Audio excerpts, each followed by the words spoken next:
Cool to see that it still works and that you just updated. Hey, how's it going? Where I work at, we can't bring our phones in. That's why I answered you so late. Makes sense. Yeah. But yeah, you read what I was talking about. Yeah, I'll take the.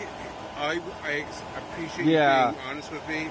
If it doesn't work, you're not going to charge me. I think Friday or something. They had no problem, stuff like that. So did they do the update? I'm not even risking opening the app. I don't know. So I updated the app. I mean the firmware on that. The firmware on the glasses. Yeah. We'll see. Okay, we'll see. Cool. It'll take me like maybe 15-20 minutes. So yeah, I called up a lot of people too. They don't respond back to me. No one wants to do it anymore. No. Yeah. I was like, dude, you were the one, because I was like, okay, let's do it.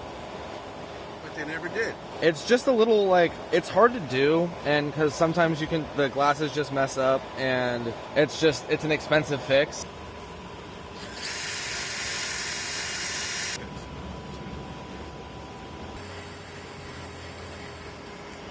Well, there was a spark. I don't know what that did, but oh, they're pushing updates and they're gonna track down on people that are doing this. Yeah, right. This is my secret sauce, by the way. If you tell anyone my secret sauce, I will steal your mom's secret sauce. Alright, that's great. Seems to work. He just updated them too. So, screw them. Double power. They have no idea what they're talking about. Come on, leave me alone. It works. It does? Yeah. Sweet. So it'll still show you from the inside, but it won't show you on the outside. Yeah. Sweet, right? Cool. All right. Venmo me or charge me.